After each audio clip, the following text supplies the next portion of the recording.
Thank you. Thank you very much. Friends, delegates, and fellow Americans, I humbly and gratefully accept your nomination for the presidency of the United States.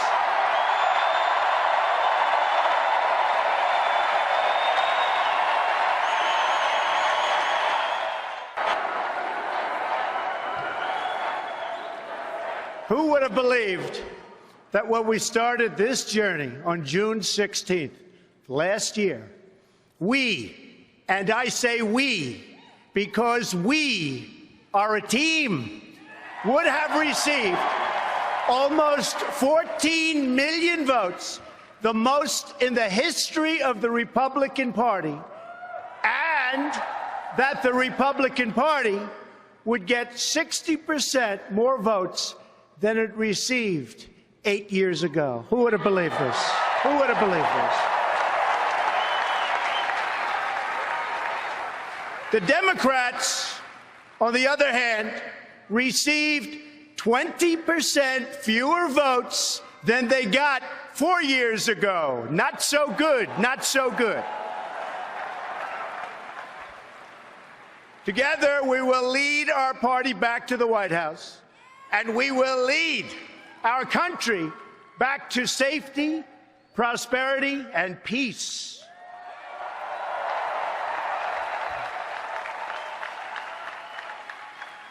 We will be a country of generosity and warmth, but we will also be a country of law and order.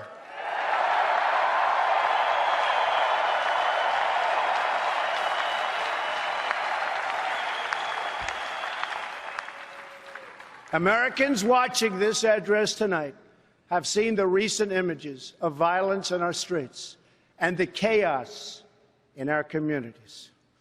Many have witnessed this violence personally. Some have even been its victims. I have a message for all of you. The crime and violence that today afflicts our nation will soon, and I mean very soon, come to an end.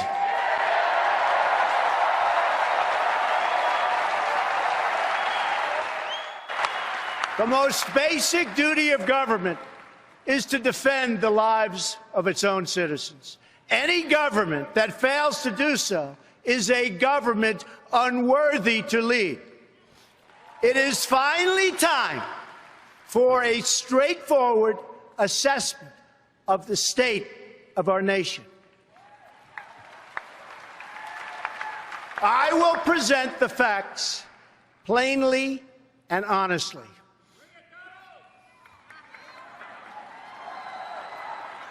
We cannot afford to be so politically correct anymore.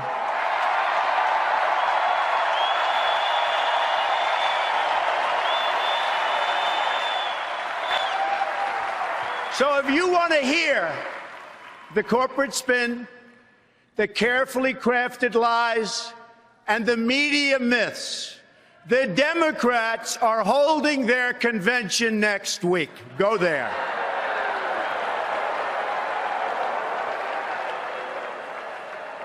But here at our convention, there will be no lies.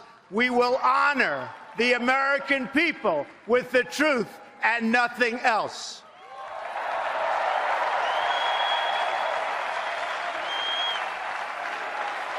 Homicides last year increased by 17% in America's 50 largest cities. That's the largest increase in 25 years. About our economy, again, I will tell you the plain facts that have been edited out of your nightly news and your morning newspaper. Nearly 4 in 10 African-American children are living in poverty, while 58% of African-American youth are now not employed. 2 million more Latinos are in poverty today than when President Obama took his oath of office less than 8 years ago. Another 14 million people have left the workforce entirely. Household incomes are down more than $4,000 since the year 2000. That's 16 years ago. Our trade deficit in goods reached nearly, think of this, our trade deficit is $800 billion. Yet, think of that, $800 billion. Last year alone, we're going to fix that.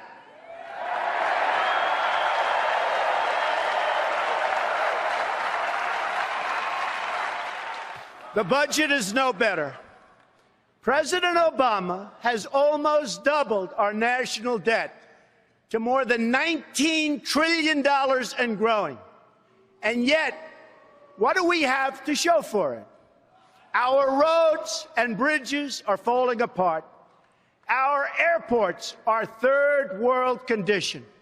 And 43 million Americans are on food stamps. Now, let us consider the state of affairs abroad.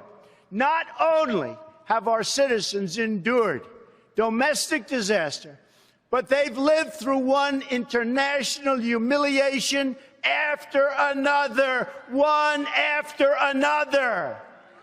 We all remember the images of our sailors being forced to their knees by their Iranian captors at gunpoint.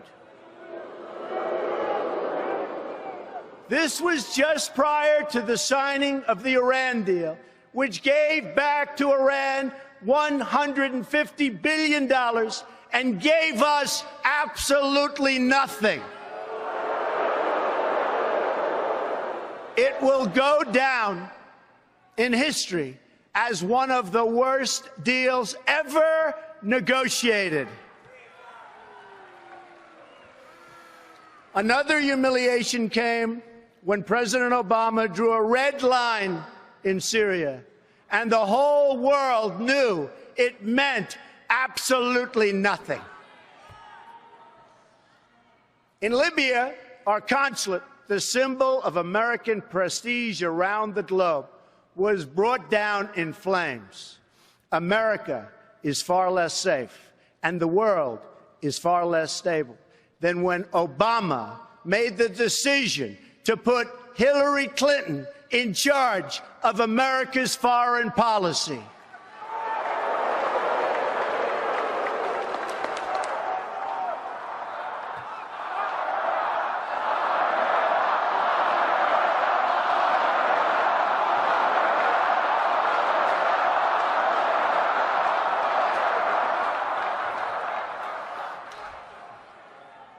Let's defeat her in November.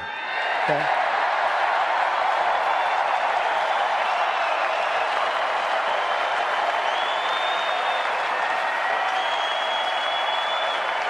Let's review the record.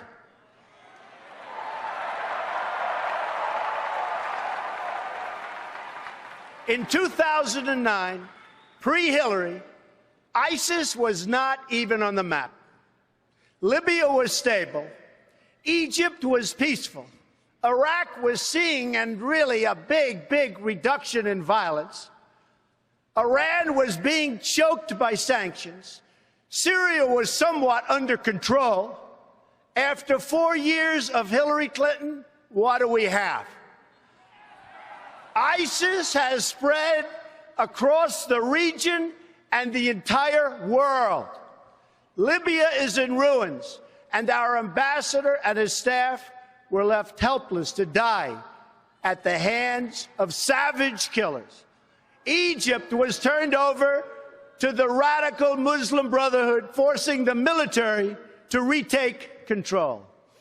Iraq is in chaos. Iran is on the path to nuclear weapons. Syria is engulfed in a civil war, and a refugee crisis now threatens the West. After 15 years of wars in the Middle East, after trillions of dollars spent and thousands of lives lost, the situation is worse than it has ever been before. This is the legacy of Hillary Clinton: death, destruction, terrorism, and weakness.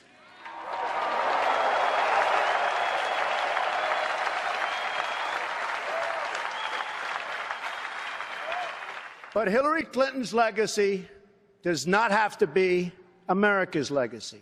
The problems we face now, poverty and violence at home, war and destruction abroad, will last only as long as we continue relying on the same politicians who created them in the first place.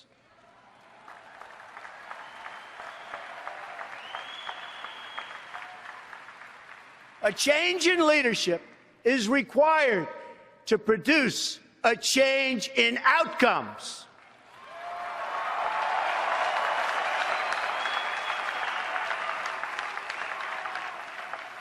Tonight, I will share with you my plan for Action for America. The most important difference between our plan and that of our opponent is that our plan will put America first.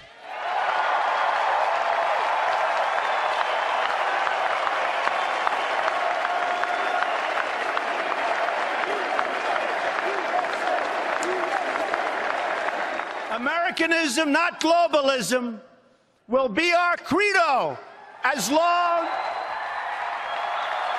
as we are led by politicians who will not put America first.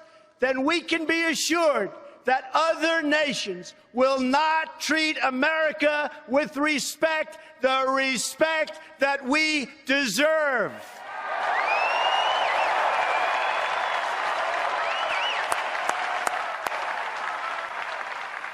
The American people will come first once again.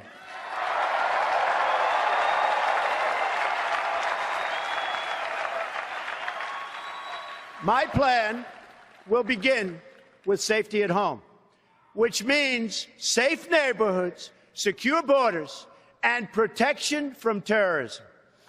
There can be no prosperity without law and order.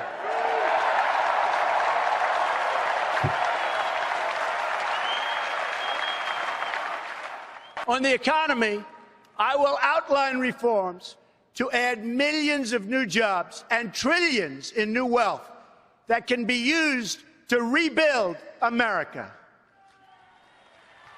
A number of these reforms that I will outline tonight will be opposed by some of our nation's most powerful special interests. That's because these interests have rigged our political and economic system for their exclusive benefit. Believe me, it's for their benefit.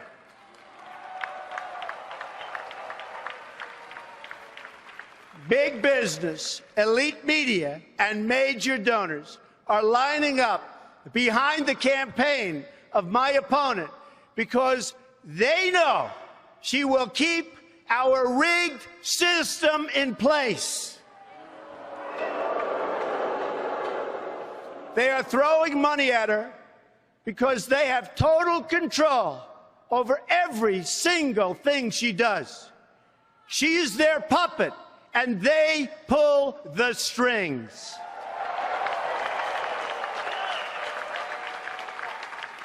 That is why Hillary Clinton's message is that things will never change, never ever. My message is that things have to change, and they have to change right now.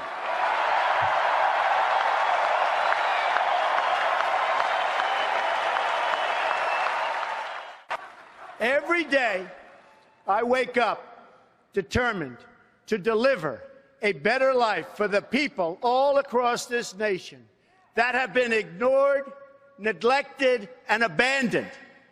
I have visited the laid-off factory workers and the communities crushed by our horrible and unfair trade deals. These are the forgotten men and women of our country, and they are forgotten, but they're not going to be forgotten long.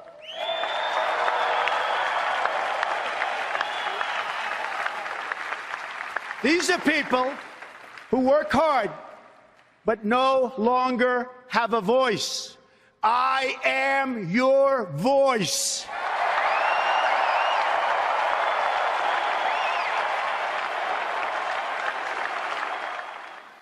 I have embraced crying mothers who have lost their children because our politicians put their personal agendas before the national good. I have no patience for injustice, no tolerance for government incompetence, of which there is so much, no sympathy for leaders who fail their citizens. When innocent people suffer because our political system lacks the will or the courage or the basic decency to enforce our laws, or still worse, has sold out to some corporate lobbyist for cash, I am not able to look the other way, and I won't look the other way.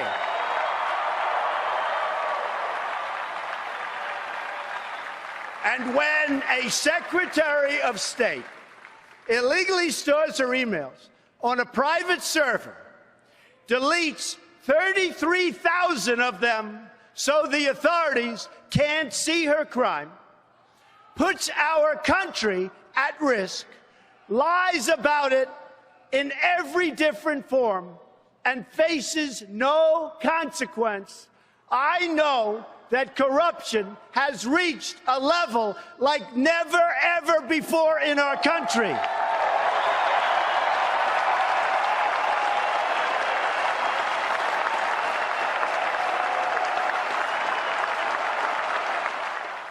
When the FBI director says that the Secretary of State was extremely careless and negligent in handling our classified secrets, I also know that these terms are minor compared to what she actually did.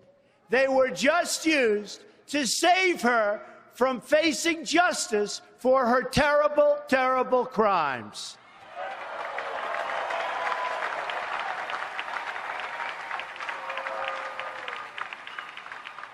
In fact, her single greatest accomplishment may be committing such egregious crime and getting away with it, especially when others who have done far less have paid so dearly.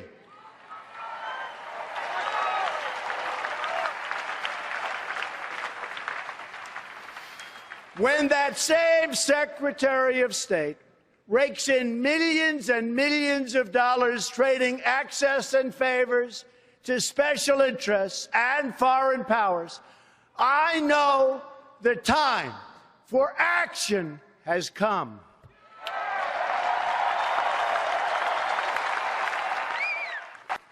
I have joined the political arena so that the powerful can no longer beat up on people who cannot defend themselves.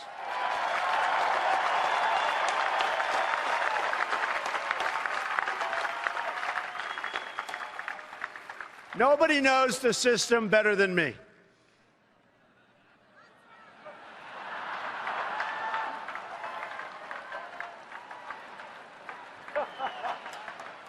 Which is why I alone can fix it.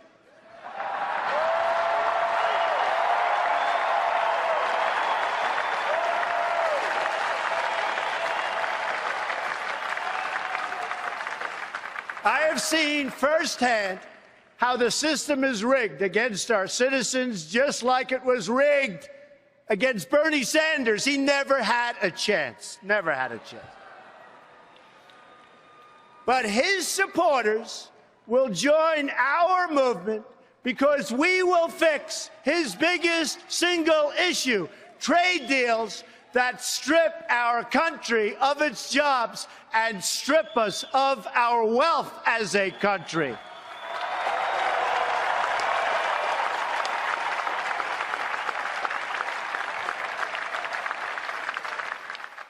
In this cause, I am proud to have at my side the next Vice President of the United States, Governor Mike Pence of Indiana.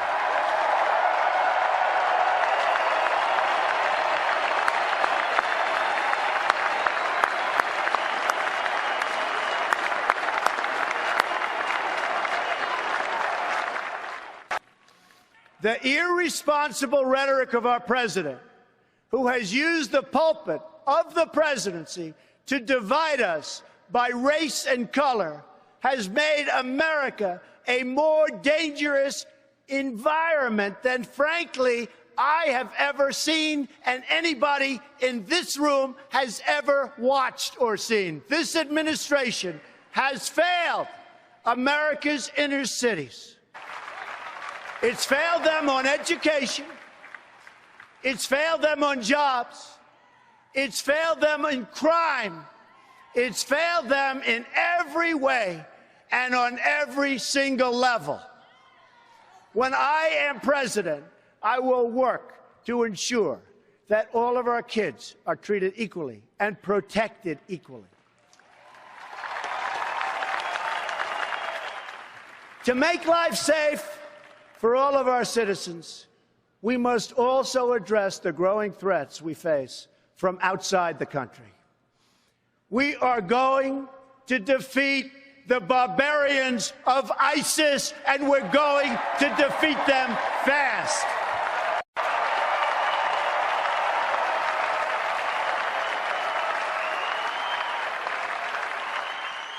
Once again, France is the victim of brutal Islamic terrorism. Men, women, and children viciously mowed down, lives ruined, families ripped apart, a nation in mourning. We must abandon the failed policy of nation building and regime change that Hillary Clinton pushed in Iraq, in Libya, in Egypt, and in Syria. Instead, we must work with all of our allies who share our goal of destroying ISIS and stamping out Islamic terrorism, and doing it now, doing it quickly. We're going to win. We're going to win fast.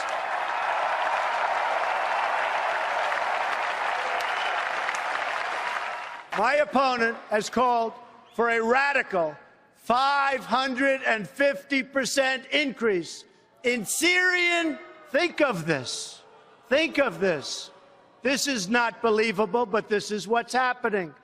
A 550% increase in Syrian refugees on top of the existing massive refugee flows coming into our country already under the leadership of President Obama.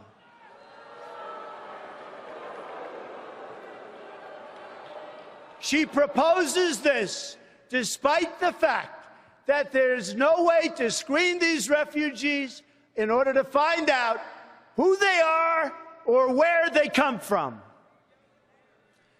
I only want to admit individuals into our country who will support our values and love our people.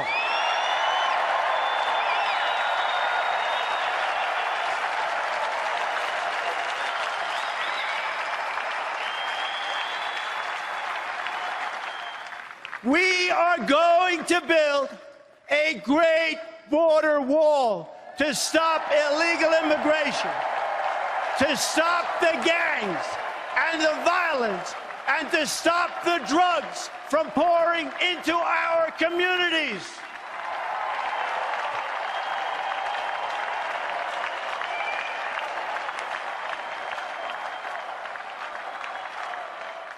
On January 20th of 2017, the day I take the oath of office,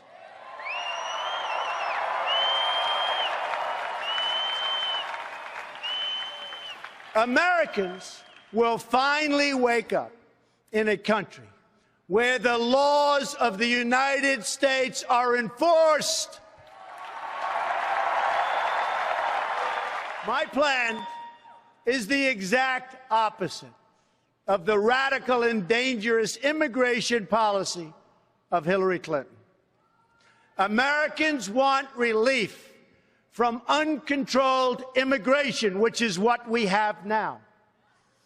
Communities want relief, yet Hillary Clinton is proposing mass amnesty, mass immigration, and mass lawlessness. Her plan will overwhelm your schools and hospitals, further reduce your jobs and wages, and make it harder for recent immigrants to escape the tremendous cycle of poverty that they're going through right now, and make it almost impossible for them to join the middle class. I have a different vision for our workers. It begins with a new fair trade policy that protects our jobs and stands up to countries that cheat, of which there are many.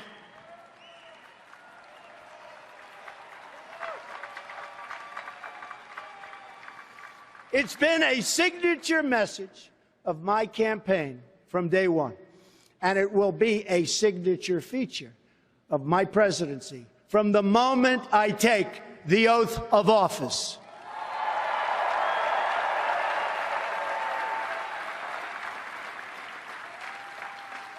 I have made billions of dollars in business-making deals. Now I'm going to make our country rich again.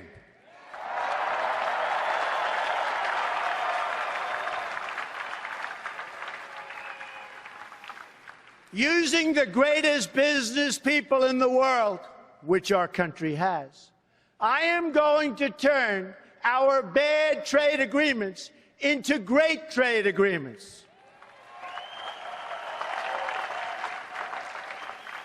America has lost nearly 1/3 of its manufacturing jobs since 1997, following the enactment of disastrous trade deals supported by Bill and Hillary Clinton. Remember, it was Bill Clinton who signed NAFTA, one of the worst economic deals ever made by our country, or frankly, any other country. Never, ever again.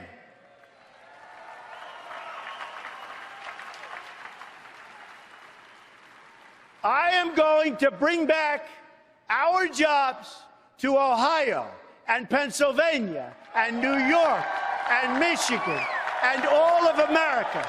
And I am not going to let companies move to other countries, firing their employees along the way without consequence. Not going to happen anymore.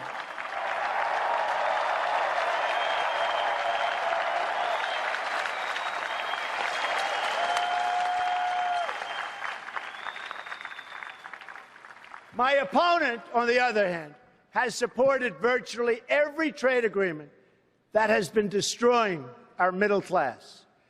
She supported NAFTA, and she supported China's entrance into the World Trade Organization, another one of her husband's colossal mistakes and disasters. She supported the job-killing trade deal with South Korea. She supported the Trans-Pacific Partnership, which will not only destroy our manufacturing, but it will make America subject to the rulings of foreign governments, and it's not going to happen.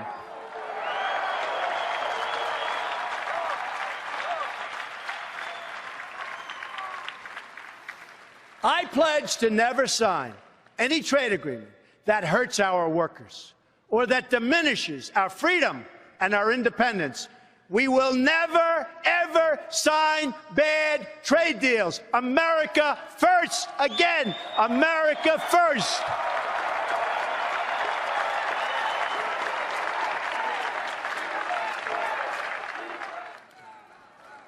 Instead, I will make individual deals with individual countries. No longer will we enter into these massive transactions with many countries that are thousands of pages long and which no one from our country even reads or understands.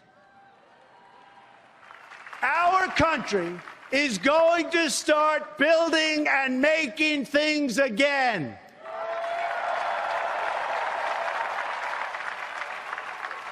Next comes the reform of our tax laws, regulations, and energy rules. While Hillary Clinton plans a massive, and I mean massive, tax increase, I have proposed the largest tax reduction of any candidate who has run for president this year, Democrat or Republican.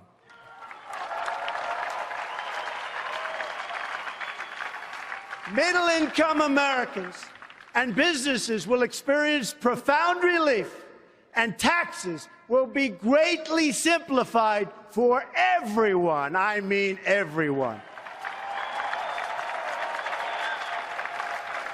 America is one of the highest taxed nations in the world. Reducing taxes will cause new companies and new jobs to come roaring back into our country. Believe me, it'll happen, and it'll happen fast.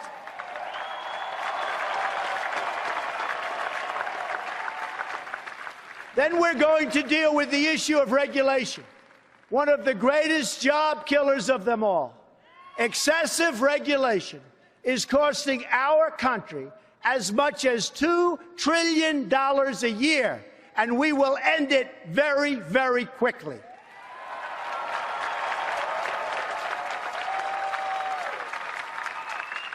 We are going to lift the restrictions on the production of American energy.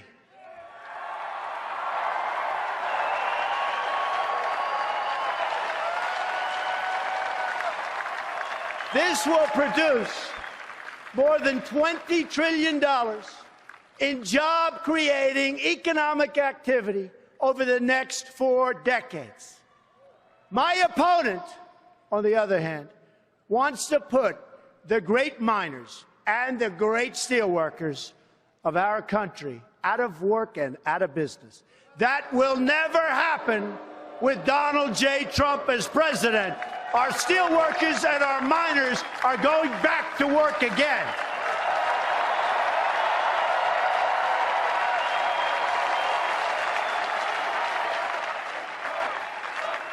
With these new economic policy, trillions and trillions of dollars will start flowing into our country. This new wealth will improve the quality of life for all Americans. We will build the roads, highways, bridges, tunnels, airports, and the railways of tomorrow. This, in turn, will create millions of more jobs.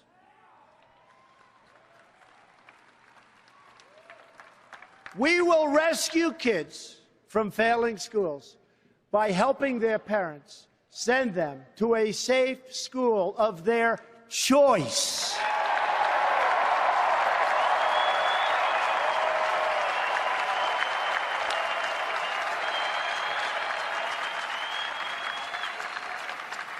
My opponent would rather protect bureaucrats than serve American children. And that's what she's doing, and that's what she's done. We will repeal and replace disastrous Obamacare.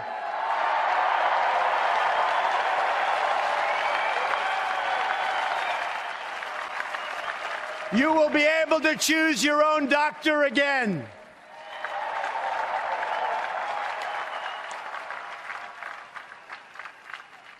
And we will fix TSA at the airports, which is a total disaster.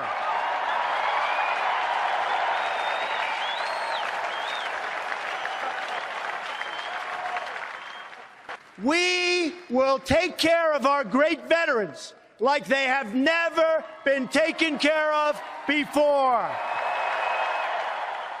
My just-released 10-point plan has received tremendous veteran support. We will guarantee those who serve this country will be able to visit the doctor or hospital of their choice without waiting 5 days on a line and dying.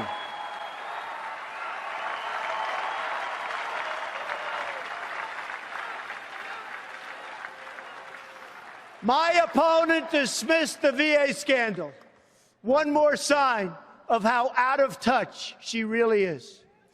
We are going to ask every department head in government to provide a list of wasteful spending on projects that we can eliminate in my first 100 days.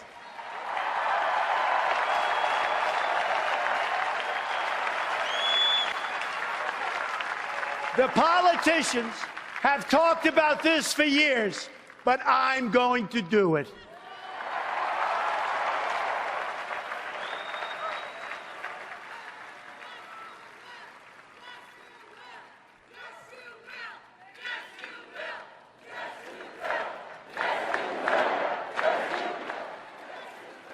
We are going to appoint justices of the United States Supreme Court who will uphold our laws and our Constitution.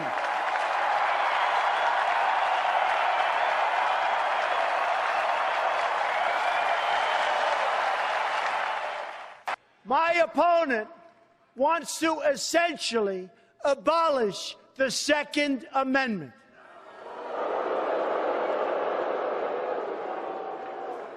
I, on the other hand, received the early and strong endorsement of the National Rifle Association and will protect the right of all Americans to keep their families safe.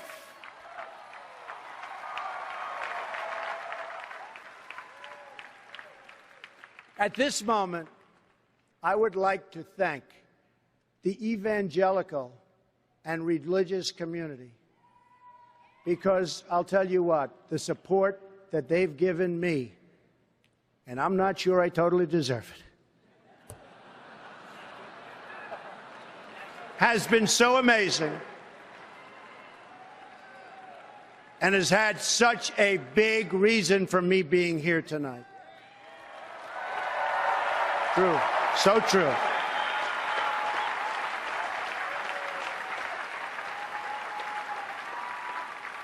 They have much to contribute to our politics, yet our laws prevent you from speaking your minds from your own pulpits.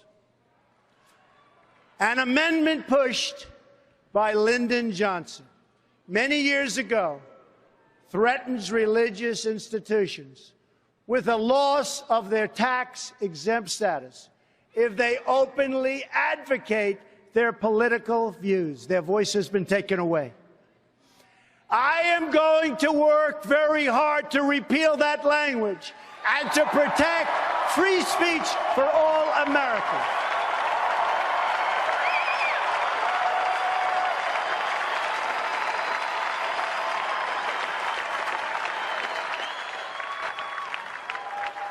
We can accomplish these great things and so much more. All we need to do is start believing in ourselves and in our country again. Start believing.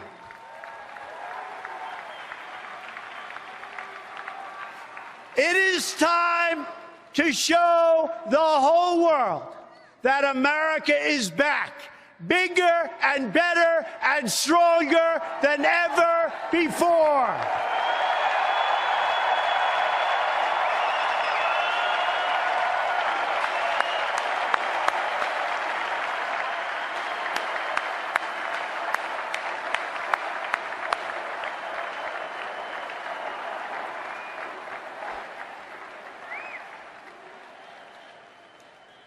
In this journey, I'm so lucky to have at my side my wife, Melania, and my wonderful children, Don, Ivanka, Eric, Tiffany, and Barron. You will always be my greatest source of pride and joy. And by the way, Melania and Ivanka, did they do a job?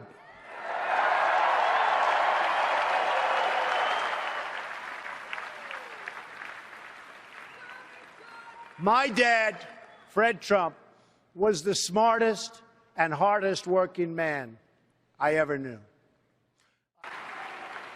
It's because of him that I learned from my youngest age to respect the dignity of work and the dignity of working people.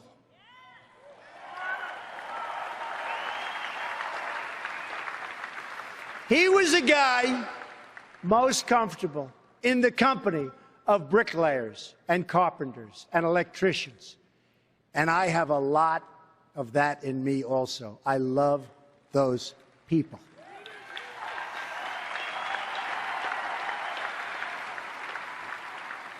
Then there's my mother, Mary. She was strong, but also warm and fair-minded.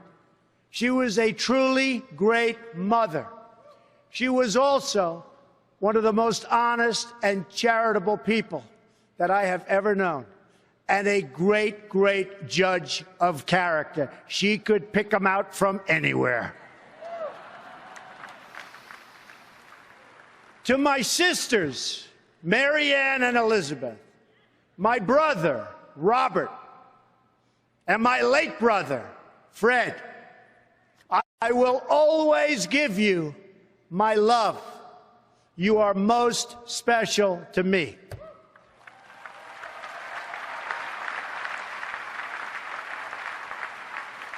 I have had a truly great life in business.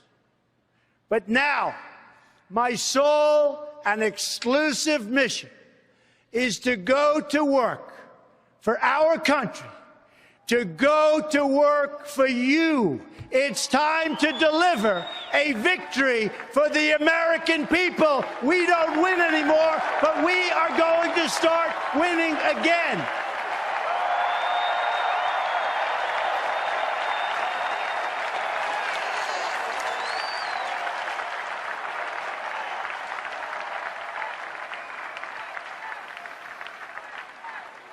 But to do that, we must break free from the petty politics of the past.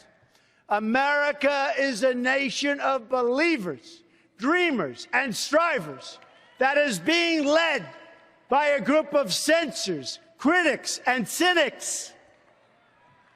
Remember, all of the people telling you you can't have the country you want are the same people that wouldn't stand. They said Trump doesn't have a chance of being here tonight. Not a chance. The same people. Oh, we love defeating those people, don't we? Don't we love defeating those people? Love it, love it, love it.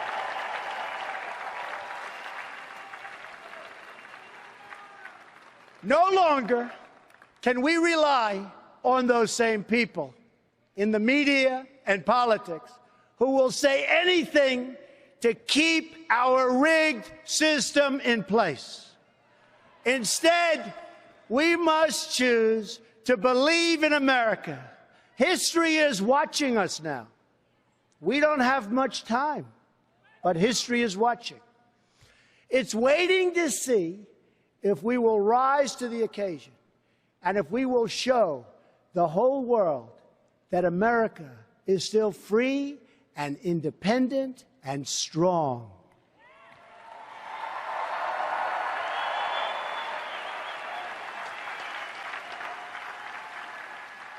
I am asking for your support tonight so that I can be your champion in the White House, and I will be your champion.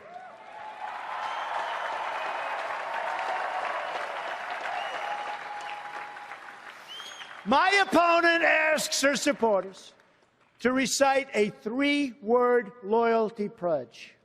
It reads, I'm with her. I choose to recite a different pledge. My pledge reads, I'm with you, the American people.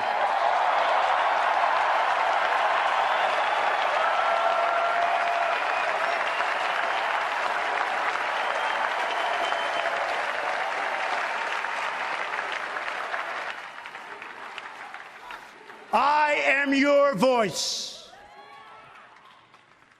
So to every parent who dreams for their child, and every child who dreams for their future, I say these words to you tonight.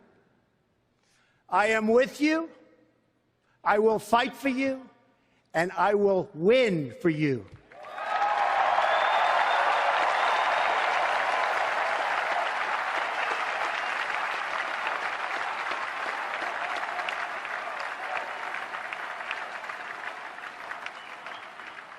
To all Americans tonight, in all of our cities and in all of our towns, I make this promise. We will make America strong again. We will make America proud again. We will make America safe again. And we will make America great again. God bless you and good night. I love you.